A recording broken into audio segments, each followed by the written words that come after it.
Morning friends, welcome to my channel. Friends, ಇವತ್ತು Saturday. So ನಮ್ಮ ಮನೆ ದೇವ್ರ ದೇವಸ್ಥಾನಕ್ಕೆ ಹೋಗಿ ಎಷ್ಟೊಂದು ದಿನ ಆಗಿತ್ತು, ಅದಕ್ಕೆ ಹೋಗಿ ಬರೋಣ ಅಂದ್ಬಿಟ್ಟು ಹೋಗ್ತಾ ಇದ್ದೀವಿ. ಸೊ ನಂಗೆ ಏರ್ ಸೆಟ್ ಎಲ್ಲ ಮಾಡ್ಕೊಳ್ಳೋಷ್ಟು ಟೈಮ್ ಸಿಗಲಿಲ್ಲ. ಸ್ನಾನ ಮಾಡಿಕೊಂಡು ಅರ್ಜೆಂಟಲ್ಲಿ ಹಂಗೆ ರೆಡಿ ಆಗಿಬಿಟ್ಟೆ. ಸೊ ಇವಾಗ ಹೋಗ್ತಾ ಇದ್ದೀವಿ. ಅಲ್ಲಿಂದ ಬಂದು ಇಲ್ಲಿ ನನ್ನ ಫ್ರೆಂಡ್ ಇದ್ದಾರೆ. ಸೊ ಅವ್ರ ಮನೇಲಿ ಹೋಲಿ ಪಾರ್ಟಿ ಬೇರೆ ಇದೆ. 12 ಸ್ಟಾರ್ಟು, ಬಟ್ ನಾವು 11:30 ಇಲ್ಲಿಂದ ಹೋಗ್ತಾ ಇದ್ದೀವಿ. ಬರೋಷ್ಟು ಲೇಟ್ ಆಗುತ್ತೆ. ಸೊ ಈವ್ನಿಂಗ್ ಸ್ವಲ್ಪ ಹೊತ್ತು ಹಾಗೆ ಹೋಗಿ ಬರಬೇಕು. ಸೊ ಇದು ನಂದು ಔಟ್ಫಿಟ್, ಕುರ್ತಾ ಹಾಕ್ಕೊಂಡಿದ್ದೀನಿ. ಸೊ ರೆಡಿ ಆಗ್ತಿದ್ದೀನಿ. ಸೊ ಹೇರೆಲ್ಲ ಏನು ಮಾಡ್ಕೊಳ್ಳೋಷ್ಟು ನಂಗೆ ಹೇಳಿದ್ನೆಲ್ಲ ಟೈಮ್ ಸಿಕ್ಕಿಲ್ಲ. ಸೊ ಹಾಗೆ ಸುಮ್ಮನೆ ಹಾಕ್ಕೊಂಡೆ, ಒಂದು ಕ್ಲಿಪ್ ಹಾಕ್ಕೊಂಡು ಹೋಗ್ತಾ ಇದ್ದೀವಿ. ಇವಾಗ ಪೂಜೆ ಸಾಮಾನೆಲ್ಲ ತರಿಸಿಟ್ಟಿದ್ದೀನಿ. ಹೂ ಒಂದು ಅಂದರೆ ಹಾರ ಒಂದು ಮಾತ್ರ ಅಲ್ಲಿ ತೊಗೋಬೇಕು. ಅಲ್ಲಿ ತೊಗೊಂಡು ಹೋಗೋದು. ನೋಡಿ ಅಪ್ಪ ಮಗ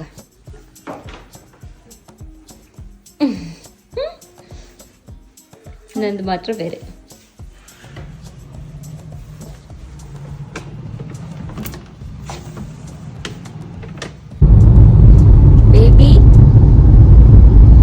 ನೋಡಿ ಸೀಟ್ ಬೆಲ್ಟ್ ಹಾಕೊಂಡು ಹೆಂಗೆ ಕೂತ್ಕೊಂಡಿದೆ. ಅದು ಬಿಸಿಲಿಲ್ಲ ಅಂದ್ರೆ ಎಷ್ಟು ದೂರ ಬೇಕಾದ್ರೂ ಡ್ರೈವ್ ಮಾಡ್ಕೊಂಡು ಹೋಗ್ಬೋದು. ಬಿಸಿಲಲ್ಲಿ ಡ್ರೈವ್ ಮಾಡ್ಕೊಂಡು ಹೋಗೋದು ಅಂದ್ರೆ ಸಖತ್ ಕಷ್ಟ. ಸಖತ್ ಬಿಸಿಲು ಇದೆ ಅಲ್ಲ, ಬಿಸಿಲು. ಸೊ ನಮ್ದಲ್ಲಿ ದೇವಸ್ಥಾನ ತೆಗಿಯೋದು ಸ್ವಲ್ಪ ಲೇಟೇ, ಬೆಳಗ್ಗೆನ ಏನು ಹೋಗೋಕ್ಕಾಗಲ್ಲ. ಸ್ವಲ್ಪ ಲೇಟಾಗಿ ಪೂಜೆ ಎಲ್ಲ ಮಾಡೋದು, ಅದಕ್ಕೆ ಸ್ವಲ್ಪ ಯಾವಾಗಲೂ ಲೇಟಾಗಿ ಹೊರಡ್ತೀವಿ. ಇಲ್ಲಿಂದ ಅದು ಆ ರೋಡ್ ಜಾಯಿನ್ ಆಗ್ಬಿಟ್ರೆ ಬೇಗ ಹೊರಟೋಗ್ತೀವಲ್ಲ. ಇಲ್ಲಿ ಸ್ವಲ್ಪ ಇದೆಲ್ಲ ಕ್ರಾಸ್ ಮಾಡ್ಕೊಂಡು ಹೋಗೋದು ಸ್ವಲ್ಪ ಕಷ್ಟ. ನಮ್ಮ ಬ್ಯಾಂಗ್ಳೂರು ಬಿಡೋ ತನಕ. ಆಮೇಲೆ ಅದು ನೆಲಮಂಗ್ಲನ ಹಾಸನ್ ರೋಡಲ್ಲಿ ಹೋದ್ಮೇಲೆ ಬೇಗ ಹೋಗ್ಬಿಡ್ತೀವಿ.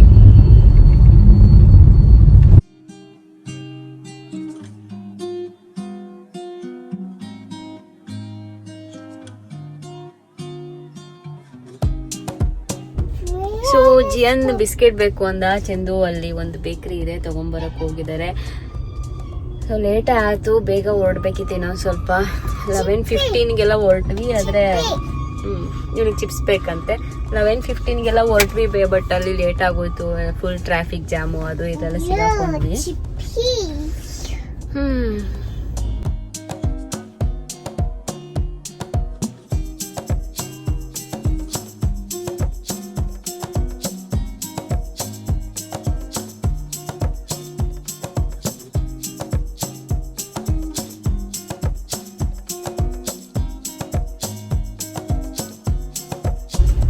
ಫ್ರೆಂಡ್ಸ್, ಆಲ್ಮೋಸ್ಟ್ ರೀಚ್ ಆದ್ವಿ. ಜಿಯನ್ ಪಾಪ ಮಲ್ಕೊಂಡ್ಬಿಟ್ಟ. ಅವ್ನಿಗೊಂಥರ ಸುಸ್ತಾದಂಗೆ ಆಯಿತು, ಬಿಸಿಲಿಗೆ ಪಾಚೊಂಬಿಟ್ಟ. ಸೊ ನಾವು ಆಲ್ಮೋಸ್ಟ್ ರೀಚ್ ಆದ್ವಿ. ಇನ್ನೊಂದು 5-10 ನಿಮಿಷ ಹೋಗ್ತೀವಿ ದೇವಸ್ಥಾನಕ್ಕೆ. ಸೊ ಪೂಜೆ ಮುಗಿಸ್ಕೊಂಡು ಮತ್ತೆ ವಾಪಸ್ ಹೊರಡೋದು. ಈ ರೋಡ್ ಸ್ವಲ್ಪ ಅವಾಗ ಸ್ವಲ್ಪ ಜೀವಿ ಎದ್ಬಿಟ್ಟು ಒಂದು ಫ್ರೆಂಡ್ ಮನೆಗೆ ಕರ್ಕೊಂಡು ಹೋಗ್ಬೇಕಂತೆ. ಮಲಗಿದ್ದವನು ಎದ್ಬಿಟ್ಟು ಶ್ರೇಯಾಂಶಿಯ ಮನೆ ಅಂತೆ.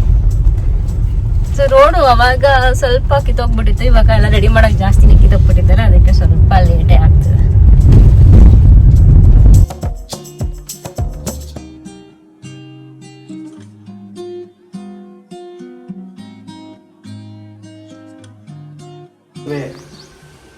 You need them updated. There was sheep also. I can touch. Touch the cow you can touch. Let's see. Sheep don't know. Okay. Cow.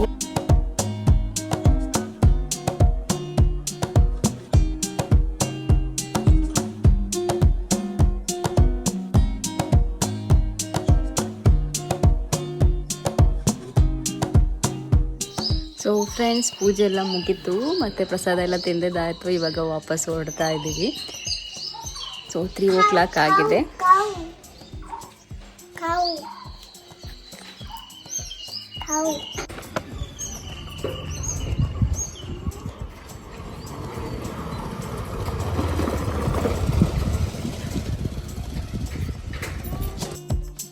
Friends, ಪೂಜೆ ಎಲ್ಲ ಮುಗಿಸ್ಕೊಂಡು ಅಲ್ಲಿಂದ ಹೊರಡೋಷ್ಟರಲ್ಲಿ ಆಲ್ಮೋಸ್ಟ್ 4 o'clock ಆಗಿಬಿಟ್ಟಿತ್ತು. ಸೊ ಆಮೇಲೆ ನಾವು ಮನೆಗೆ ಬರೋಷ್ಟರಲ್ಲಿ 7 ಆಯಿತು ಅಂತ ಹೇಳ್ಬೋದು. ಆಮೇಲೆ ನಾನು ನನ್ನ ಫ್ರೆಂಡ್ ಮನೆಗೆ ಹೋಗಿ ಬಂದೆ. ಅದೇ ನಾನು ಶೂಟ್ ಮಾಡಿಲ್ಲ. ಅದಾದಮೇಲೆ ಬಂದು ಮಲ್ಕೊಂಬಿಟ್ವಿ. ಸೊ ನಾನು ಮತ್ತೆ ಬೆಳಗ್ಗೆ ಸಿಗ್ತೀನಿ.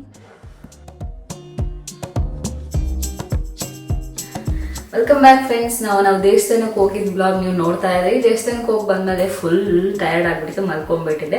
ಸೊ ಅದಾದಮೇಲೆ ಸಂಡೇ ನಿಮಗೋಸ್ಕರ ಒಂದು ಬೇರೆ ಬ್ಲಾಗ್ ಮಾಡಿದ್ದೀನಿ. ಆ ಬ್ಲಾಗ್ ಬರುತ್ತೆ, ವೇಟ್ ಮಾಡ್ತೀರಿ. ಸೊ ನಿಮಗೆಲ್ಲ ಅದು ಖಂಡಿತ ಇಷ್ಟ ಆಗುತ್ತೆ. ಸೊ ಇವತ್ತು ಆಲ್ಮೋಸ್ಟ್ ಟ್ಯೂಸ್ಡೇ. ನಾನು ಮತ್ತೆ ಸ್ಯಾಟರ್ಡೇ ಬ್ಲಾಗ್ನ ಇವತ್ತು ಕಂಟಿನ್ಯೂ ಮಾಡ್ತಿದ್ದೀನಿ. ಸೊ ಲಂಚ್ ಪ್ರಿಪೇರ್ ಮಾಡಿ ಜಿಯನ್ನೆಲ್ಲ ಸ್ಕೂಲಿಗೆ ಕಳಿಸಿದಾಯಿತು. ಲಂಚ್ ಪ್ರಿಪೇರ್ ಮಾಡೋದಕ್ಕೆ ಕಡಲೆಕಾಳು ನೆನೆ ಹಾಕಿದ್ದೀನಿ. ಇದಕ್ಕೆ ಏನಾದರೂ ವೆಜಿಟೇಬಲ್ ಹಾಕಿ, ಯಾಕೆಂದರೆ ನಾನ್ ವೆಜ್ ಮಾಡಿದಾಗ ಪ್ರೋಟೀನ್ ಬೇಕಲ್ವಾ, ಸೊ ಅದಕ್ಕೆ ಕಡಲೆಕಾಳು ನನಗೆ ಪನ್ನೀರೆಲ್ಲ ಅಷ್ಟೊಂದು ಇಷ್ಟ ಆಗಲ್ಲ, ನಿಮಗೆ ಗೊತ್ತು. ಸೊ ಕಡಲೆಕಾಳು ಜೊತೆಗೆ ಏನಾದ್ರು ವೆಜಿಟೇಬಲ್ ಹಾಕಿದ್ರೆ ಫೈಬರು ಮತ್ತು ಪ್ರೋಟೀನ್ ಎರಡೂ ಮಿಕ್ಸ್ ಆಗುತ್ತೆ. ಸೊ ಅದಕ್ಕೆ ಅವನಿಗೆ ಪೂರಿ ಬೇಕಂತೆ, ಗೊತ್ತು ನಿಮಗೆ ನಮ್ಮ ಜಿಯನ್ ಬುದ್ಧಿ. ಸೊ ಅದನ್ನೇ ಮಾಡೋದು. ಇವಾಗ ಬೆಳಗ್ಗೆ ಏನೋ ಬ್ರೇಕ್ಫಾಸ್ಟ್ ಏನು ಮಾಡಿಲ್ಲ, ನಾನು ಏನೋ ತಿನ್ಬೇಕಂತ ಅನ್ನಿಸ್ತಿಲ್ಲ. ಸೊ ಏನಾದರೂ ಒಂದು ಬನಾನಾ ಏನಾದರೂ ತಿಂತೀನಿ ಅಷ್ಟೇ. ಸೊ ಅದ್ರ ಜೊತೆಗೆ ಕಾಫಿನೂ ಕೂಡ ಏನೋ ಸ್ವಲ್ಪ ಹೊತ್ತು ಹೋಗ್ಬೇಕು, ಯಾಕಂದರೆ ಥೈರಾಯ್ಡ್ ಟ್ಯಾಬ್ಲೆಟ್ ಇವಾಗ ಜಸ್ಟ್ ತೊಗೊಂಡಿದ್ದು. ಸೊ ಮಿನಿಮಮ್ ಒಂದು ಹಾಫ್ ಆನ್ ಅವರ್ ಆಗಬೇಕು ನೆಕ್ಸ್ಟ್ ನಾನು ಏನೇ ತೊಗೋಬೇಕಾದ್ರೂ, ಅದಕ್ಕೆ ವೆಯ್ಟ್ ಮಾಡ್ತಿದ್ದೀನಿ. ಸೊ ಇವತ್ತು ಕೆಲವೊಂದು ನೆಗೆಟಿವ್ ಕಮೆಂಟ್ಸ್ ಬಗ್ಗೆ ನಾನು ಮಾತಾಡ್ತೀನಿ. ಚಿಕ್ಕ ಒಡೆ ಬೇಜಾರಾಗ್ಬಿಟ್ಟಿದೆ, ತುಂಬ ಬೇಜಾರಾಗಿದೆ ಅಂತ ಹೇಳ್ಬೋದು. ಕೆಲವೊಂದ್ಸರಿ ನಾವು ಮನುಷ್ಯರು ಅಂತ ಕೆಲವರು ಮರ್ತೇ ಬಿಡ್ತಾರೆ. ಸೊ ಬಾಯಿಗೆ ಬಂದಂಗೆ ಕಮೆಂಟ್ ಹಾಕಕ್ಕೆ ಸ್ಟಾರ್ಟ್ ಮಾಡಿಬಿಡ್ತಾರೆ. ಕೆಲವೊಂದ್ಸರಿ ನನಗೆ ಒಂದ್ಸರಿ ಓಕೆ ಅಂತ ಇಗ್ನೋರ್ ಮಾಡ್ತೀನಿ, ಬಟ್ ಕೆಲವೊಂದ್ಸರಿ ತೊಗೊಂಡ್ಬಿಡ್ತೀನಿ, ಮನಸ್ಸಿಗೆ ಏನು ಮಾಡೋಕ್ಕಾಗಲ್ಲ. ಯಾಕೆಂದರೆ ನಮ್ಮದು ಒಂದು ಸ್ವಲ್ಪ ಮನುಷ್ಯರು ಅಂತ ಇರುತ್ತೆ, ಆ ಗುಣ ಅಂತ ಇರುತ್ತೆ, ಅದು ಏನೇ ಮಾಡಿದ್ರೂ ಹೋಗಲ್ಲ. ಸೊ ಅದ್ರ ಬಗ್ಗೆ ಆಮೇಲೆ ಮಾತಾಡೋಣ. ಹಾಗೆ ಏರ್ ಕಟ್ಟು ಓಕೆ, ಈಗ ಆಲ್ರೆಡಿ ನಾನು ಮಾಡಿಸಿ 5-6 days ಆಯಿತು. ಆಲ್ರೆಡಿ ಸ್ವಲ್ಪ ಗ್ರೋ ಆಗಿಬಿಟ್ಟಿದೆ ನನಗೆ. ಸೊ ನಂಗೆ ಸ್ವಲ್ಪ ಬೇಗ ಗ್ರೋ ಆಗಿಬಿಡುತ್ತೆ ಏರು. ಮತ್ತು ನಂದು ಬೋಟಾಕ್ಸ್ ಟ್ರೀಟ್ಮೆಂಟ್ ಎಲ್ಲ ಆಲ್ಮೋಸ್ಟ್ ಹೊಟ್ಟೋಗಿದೆ. 1 year ಆಯ್ತಾ ಬಂತು ಅನಿಸುತ್ತೆ. ಲಾಸ್ಟ್ ಇಯರ್ ನಾವು ಟ್ರಿಪ್ ಹೋಗ್ಬೇಕಾದ್ರೆ ಮಾಡಿಸಿದ್ದು. ಸೊ ನಾನು ಮಾರ್ಚ್ ಏಪ್ರಿಲಲ್ಲೇ ಮಾಡಿಸಿದ್ದೆ, ಜೂನ್ ಟ್ರಿಪ್ ಹೋಗ್ಬೇಕಾದ್ರೆ. ಸೊ ಇವಾಗ ಆಲ್ಮೋಸ್ಟ್ 1 year ಆಯಿತು. ಮತ್ತೆ ಎಲ್ಲಾದರೂ ಹೋದ್ರೆ ಮಾಡ್ಸೋಣ ಅಂದ್ಕೊಂಡಿದ್ದೀನಿ. ಸೊ ಸದ್ಯಕ್ಕೆ ಮಾಡಿಸ್ಬೇಕು ಅಂತ ಇದೆ, ಯಾಕೆಂದರೆ ನನಗೆ ಬೋಟಾಕ್ಸ್ ಇಷ್ಟ, ನನಗೆ ಮೇಂಟೆನೆನ್ಸ್ ಈಸಿ, ಮತ್ತು ಓಕೆ ಚೆನ್ನಾಗಿ ಅನಿಸುತ್ತೆ ನನಗೆ ಕೆರಾಟಿನ್ ಕಂಪೇರ್ ಮಾಡಿದ್ರೆ. ಸೊ ಅದರಿಂದ ಮಾಡಿಸ್ಬೇಕು. ಸೊ ಅವಾಗ ಮಾಡಿಸಿ ಮತ್ತೆ ಸ್ವಲ್ಪ ಟ್ರಿಮ್ ಮಾಡಿಸ್ತೀನಿ, ಇದು ಅವಾಗಿನ ನೀಟಾಗಿ ಕೂತ್ಕೊಳ್ಳುತ್ತೆ. ಯಾಕೆಂದ್ರೆ ಇವಾಗ ಸ್ವಲ್ಪ ಬೇಬಿ ಇದೆ ನಂದು. ಸೊ ಅದರಿಂದ ಸ್ವಲ್ಪ ಹಂಗೆ ಕೂತ್ಕೊಂಡಿದೆ, ಬಟ್ ನನಗೆ ಚೆನ್ನಾಗಿ ಅನ್ನಿಸ್ತಿದೆ. ಎಷ್ಟೊಂದು ಜನ ನನಗೆ ಡೈರೆಕ್ಟಾಗಿ ಸಂಡೇ ನಾನು ಹೇಳಿದೆ ನಮಗೊಂದು ಡಿಫ್ರೆಂಟ್ ವ್ಲಾಗ್ ಮಾಡಿದ್ದೀನಿ, ವೆಯ್ಟ್ ಮಾಡ್ತೀರಿ ಅಂತ. ಸೊ ಅದು ಮಾಡಿದಾಗ ನಾನು ಡೈರೆಕ್ಟಾಗಿ ಸಿಕ್ಕಿದಾಗೂ ತುಂಬ ಜನ ಹೇಳ್ತಾರೆ ರಮ್ಯಾ ಚೆನ್ನಾಗಿ ಕಾಣಿಸ್ತಿದ್ದೀರಾ ಅಂತ. ಸೊ ನೀವು ಕ್ಯಾಮ್ರಲ್ಲಿ ನೋಡೋದಕ್ಕಿಂತ ಡೈರೆಕ್ಟಾಗಿ ನೋಡಿದಾಗ ಇನ್ನೂ ಇಷ್ಟ ಆಗಿದೆ. ಸೊ ಕ್ಯಾಮ್ರಲ್ಲಿ ಏನೇ ಇದ್ರೂ ಸ್ವಲ್ಪ ಡಿಫ್ರೆಂಟಾಗಿ ಕಾಣಿಸ್ತೀವಿ, ಸ್ವಲ್ಪ ದಪ್ಪನೋ ಕಾಣಿಸ್ತೀವಿ. ಸೊ ಎಷ್ಟೊಂದು ಸರಿ ಹೇಳಿದ್ದೀನಿ, ಯಾಕೆಂದರೆ ನಾವು ಝೂಮ್ ಮಾಡ್ಕೊಂಡು ಕ್ಯಾಮ್ರಲ್ಲಿ ವೀಡಿಯೋ ಮಾಡ್ತಿರ್ತೀವಿ. ಅದರಿಂದ ಇವಾಗ ಹೋಗಿ ಸ್ವಲ್ಪ ಕಾಫಿ ಮಾಡಿಕೊಂಡು ಕೊಟ್ಬಿಟ್ಟು ಸ್ವಲ್ಪ ಹೊತ್ತು ಕೂತ್ಕೊಂಡು ಟಿ ವಿ ನೋಡ್ತೀನಿ. ಯಾಕೋ ಸ್ವಲ್ಪ ಮೂಡ್ ಆಫ್ ಆಗಿದೆ. ಕೆಲವೊಂದ್ಸರಿ ಹಾರ್ಮೋನ್ಸು ನಿಮಗೆ ಗೊತ್ತಲ್ಲ, ಸೊ ಅದರಿಂದ ಸೊ ನೋಡೋಣ ಹೆಂಗೆ ಹೋಗುತ್ತೆ ಇವತ್ತಿನ ದಿನ ಅಂತ.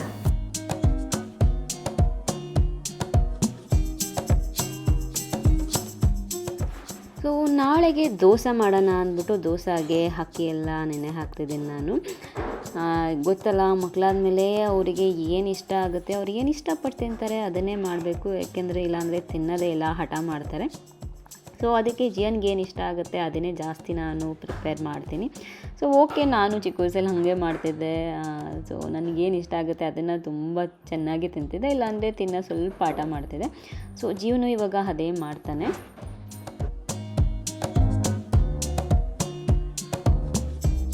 ಸೊ ಮನೆ ಒಳಗಡೆ ಸಣ್ಣ ಪುಟ್ಟ ಪ್ಲ್ಯಾಂಟ್ಸ್ ಇಟ್ಕೊಂಡಿದ್ದೀನಲ್ಲ, ಅದಕ್ಕೆಲ್ಲ ಒಂದೊಂಚೂರು ನಾನು ನೀರು ಹಾಕ್ತಾ ಇರ್ತೀನಿ, ಸ್ವಲ್ಪ ಸ್ವಲ್ಪ ಅಷ್ಟೇ.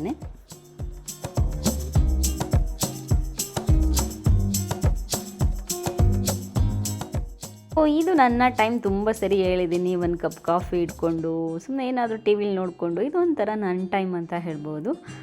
ಅದಾದಮೇಲೆ ಬಂದು ನಾನು ಮಧ್ಯಾಹ್ನ ಲಂಚ್ ಪ್ರಿಪ್ರೇಷನ್ಸ್ಗೆಲ್ಲ ಮಾಡ್ತಾಯಿರ್ತೀನಿ. ಅದಕ್ಕೆ ಮುಂಚೆ ಗ್ಯಾಸ್ ಸ್ಟವ್ ಎಲ್ಲ ಕ್ಲೀನ್ ಮಾಡಿಕೊಂಡು ಅದನ್ನೆಲ್ಲ ಹಾಕ್ಕೊಂಡು ಆಮೇಲೆ ಲಂಚ್ ಪ್ರಿಪ್ರೇಷನ್ ಸ್ಟಾರ್ಟ್ ಆಗುತ್ತೆ.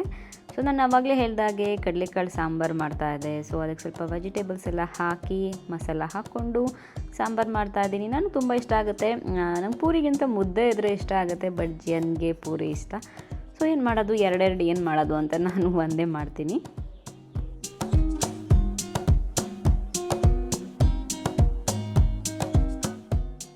ಆವಾಗಲೇ ಹೇಳಿದಾಗೆ ಜಿಯನ್ಗೆ ಕಡಲೆಕಾಳು ಸಾಂಬಾರು ಪೂರಿ ಅಂದ್ರೆ ಇಷ್ಟ. ಇವತ್ತು ಪಪ್ಪ ಕೈಲಿ ಮಾಡಿಲ್ಲ, ಇವತ್ತು ಅದನ್ನೇ ಮಾಡಬೇಕು ಅಂತ ಹೇಳ್ಬಿಟ್ಟು ಹೋಗಿದ್ದ ಅವನು. ಅವ್ನಿಗೇನಾದ್ರೂ ಮಾಡಿಲ್ಲ ಅಂದರೆ ಕೋಪ ಬರುತ್ತೆ.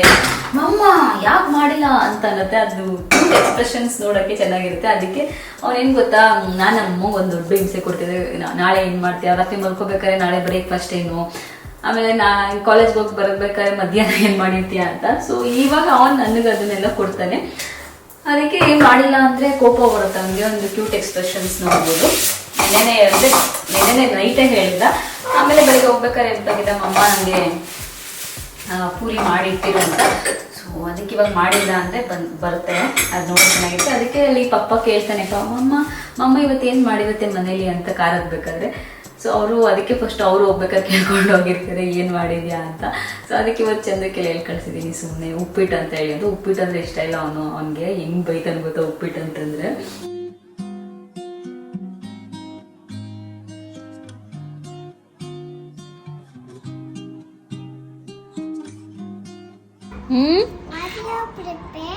ಉಪ್ಪಿಟ್ಟು ಯಾಕೆ?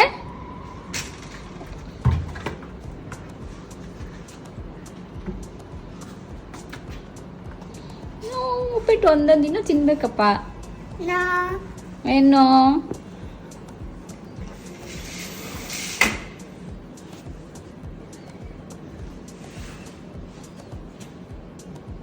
ಏನು ಯಾಕೆ ತಿನ್ನಲ್ಲ?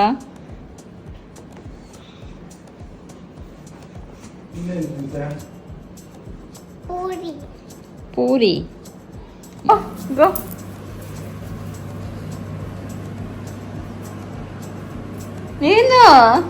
ಏನ್ ಮಾಡ್ತಿದ್ದೀನಿ?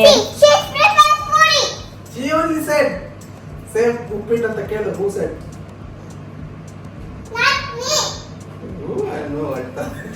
ಅಳ್ತಾ ಇದೆ. ಅವನಿಗೆ ಮಾಡಿಲ್ಲ ಅಂದ್ಬಿಟ್ರೆ ಹಂಗೆ ನಡು ಬಂದ್ಬಿಡುತ್ತೆ. ಇಲ್ಲ ಚಿನ್ನಿ ಮಾಡಿದ್ದೀನಿ, ನೋ ಕ್ರೈಯಿಂಗ್. ಓಕೆ ಚುಮ್ಮ ನಿಂಗೆ ರೇಗ್ಸಕ್ಕೆ ಟೀಸ್ ಮಾಡಕ್ ನಿಂಗೆ. She said telling we have prepared uppittu ಅಂತ.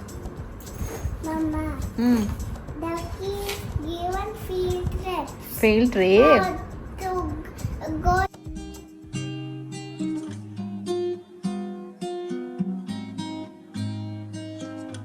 ಫ್ರೆಂಡ್ಸ್ ಆಲ್ಮೋಸ್ಟ್ 6:40 ಆಗ್ತಾ ಬಂತು. ಸೊ ನನಗೆ ವರ್ಕೌಟ್ ಹೋಗೋದಕ್ಕೆ ಟೈಮ್ ಆಯಿತು. ಟ್ಯೂಸ್ಡೇಯಿಂದ ನಾನು ವರ್ಕೌಟ್ ಸ್ಟಾರ್ಟ್ ಆಗುತ್ತೆ. Tuesday, Wednesday, Thursday, Friday. So 4 days ನಾನು ವರ್ಕೌಟ್ ಮಾಡ್ತೀನಿ.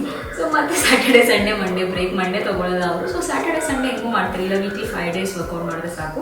ಸೊ ಮಂಡೇ ಸುಮ್ಮನೆ ಹಾಗೆ ವಾಕು ಆ ಥರ ಏನಾದರೂ ಮ್ಯಾನೇಜ್ ಮಾಡ್ತೀನಿ. ಸೊ ವರ್ಕೌಟ್ ಕ್ಲೋಸ್ ಎಲ್ಲ ಇದೆ. ಹೋಗ್ಬೇಕು.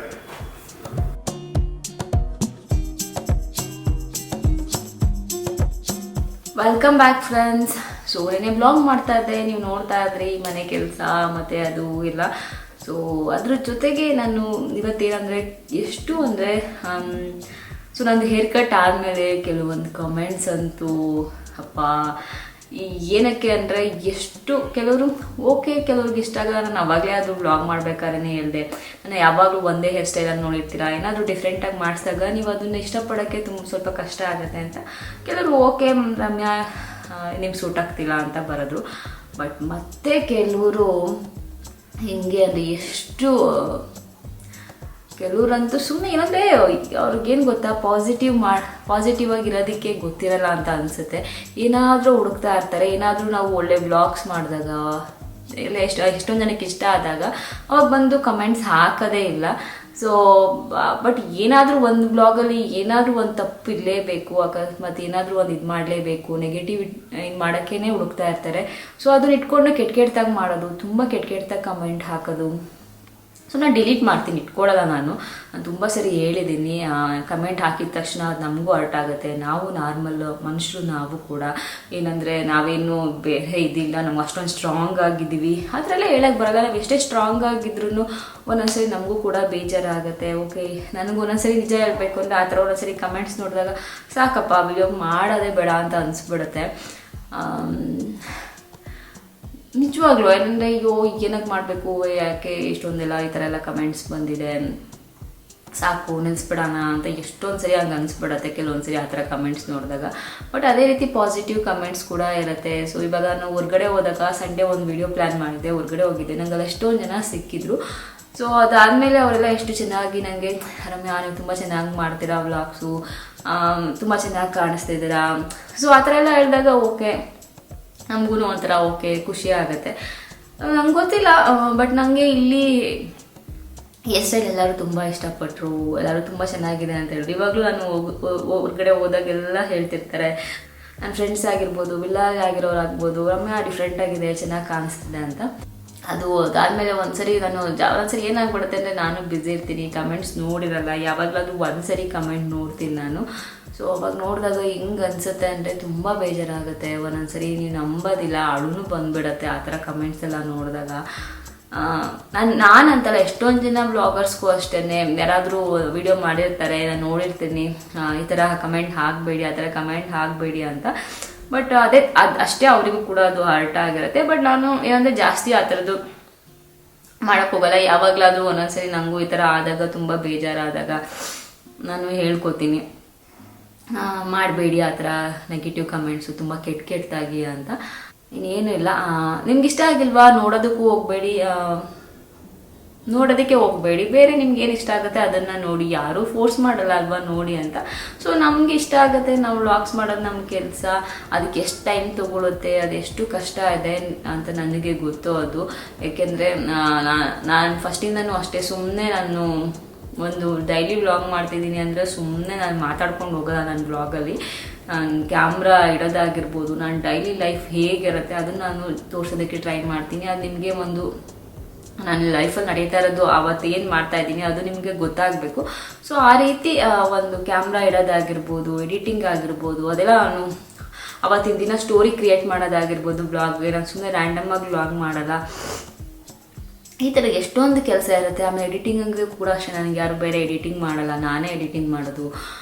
ಸೊ ಎಲ್ಲ ತುಂಬ ಎಷ್ಟೊಂದು ವರ್ಕ್ ಇರುತ್ತೆ. ಅದು ಒಂದೊಂದು ಸರಿ ಆ ಥರ ಕೆಲವರು, ಎಲ್ಲರೂ ಅಲ್ಲ ಕೆಲವರು ಆ ಥರ ನೆಗೆಟಿವ್ ಕಮೆಂಟ್ ಮಾಡಿದಾಗ ಬೇಜಾರಾಗಕ್ಕೆ ಸ್ಟಾರ್ಟ್ ಆಗಿಬಿಡತ್ತೆ. ಮಾಡೋದೇ ಬೇಡ ಅಂತ ಅನಿಸ್ಬಿಡತ್ತೆ. ಬಟ್ ಓಕೆ, ಇವಾಗ ಓಕೆ, ನಾನು ಪರವಾಗಿಲ್ಲ. ಬಟ್ ಅವತ್ತಿನ ದಿನ ಸ್ವಲ್ಪ ಬೇಜಾರಾಯಿತು. ಆಮೇಲೆ ಹೇಳೋಣ ಅಂದ್ಕೊಂಡೆ, ಸೊ ಹೇಳೋದಕ್ಕೆ ಆಗಿರಲಿಲ್ಲ. ಆಮೇಲೆ ಫೈನಲಿ ಓಕೆ ಹೇಳ್ಬೇಕಂತ ಅನ್ನಿಸ್ತು. ಅದು ಒಂದೊಂದ್ಸರಿ ಏನಾಗ್ಬಿಡುತ್ತೆ ಅಂದರೆ, ಒಂದೊಂದ್ಸರಿ ನೆಗೆಟಿವ್ ಕಮೆಂಟ್ಸ್ ಹಾಕಿದಾಗ ಒಂದೊಂದ್ಸರಿ ನಾನು ಏನು ಮಾಡ್ತೀನಿ, ಹಾಕ್ಕೊಂಡು ಸುಮ್ಮನೆ ಆಗ್ಬಿಡ್ತೀನಿ. ಬಟ್ ಒಂದೊಂದ್ಸರಿ ಏನಾಗ್ಬಿಡುತ್ತೆ ಅಂದರೆ, ನಮಗೂ ಬೇರೆ ಏನಾದರೂ ಟೆನ್ಷನ್ ಇರುತ್ತೆ, ಫ್ಯಾಮಿಲಿದು ಇರುತ್ತೆ, ಏನಾದರೂ ಬೇರೆ ಟೆನ್ಷನಲ್ಲಿ ಇರ್ತೀವಿ, ಏನಾದರೂ ಒಂದೊಂದು ಕೆಲಸ ಒಂದೊಂದ್ಸರಿ ಮಾಡ್ತಿರ್ತೀವಿ, ಅದೇನಾದರೂ ಆಗಿರಲ್ಲ. ಸೊ ಆ ಥರ ಎಷ್ಟೊಂದು ಟೆನ್ಷನ್ ಇರುತ್ತೆ ಮೈಂಡಲ್ಲಿ. ಆವಾಗ ಈ ಥರ ನೋಡಿದಾಗ ತುಂಬ ಬೇಜಾರಾಗೋದು, ಅಳು ಬರೋದಾಗ್ಬೋದು. ಅವತ್ತು ಏನು ಮಾಡೋದಕ್ಕೂ ಮೂಡಿರಲ್ಲ. ನಾನು ಒಂದ್ಸರಿ ಸುಮ್ಮನೆ ಕೂತ್ಕೊಬಿಡ್ತೀನಿ. ಅವಾಗ ಚಂದು ಹೇಳ್ತಾರೆ, ಇದೇನು ನಿಂಗೆ ಹೊಸದ, ನೀನು ಅವಾಗಿಂದ ನೋಡಿಲ್ವಾ, ಆರಾಮಾಗಿರೋ ಅಂತ. ಸೊ ಅವಾಗ ಸ್ವಲ್ಪ ಓಕೆ ಅಂದ್ಬಿಟ್ಟು ನಾನು ಕೂಡ ಸರಿ ಹೋಗ್ತೀನಿ. ಸೊ ಅಷ್ಟೇ ಫ್ರೆಂಡ್ಸ್, ಯಾರಾದರೂ ನಾನು ನೆಗೆಟಿವ್ ಕಮೆಂಟ್ ಮಾಡೋರಿಗೆ ಹೇಳ್ತಾ ಇರ್ತೀನಿ, ನಿಮ್ಗೆ ಇಷ್ಟ ಆಗಿಲ್ಲ ಅಂದರೆ ನೋಡಲೇಬೇಡಿ, ಯಾರು ಫೋರ್ಸ್ ಮಾಡಲ್ಲ, ಬಂದು ನೆಗೆಟಿವ್ ಮಾತ್ರ ಹಾಕಬೇಡಿ. ನೆಗೆಟಿವ್ ಕಮೆಂಟ್ ಹಾಕೋರು ಕೆಟ್ಟದಾಗಿ, ತುಂಬ ಕೆಟ್ಟದಾಗಿ ಹಾಕೋದು ಮಾತ್ರ ಯಾರಿಗೂ ಮಾಡಬೇಡಿ, ನನಗೆ ಅಂತಲ್ಲ ಯಾವ ಬ್ಲಾಗರ್ಸ್ಗೂ ಮಾಡಬೇಡಿ ಅಂತ ಹೇಳ್ತೀನಿ. ಸೊ ನಾನು ಮತ್ತೆ ಮುಂದಿನ ವೀಡಿಯೋ ಸಿಗ್ತೀನಿ. ಅಲ್ಲಿವರೆಗೂ ನಮಸ್ಕಾರ.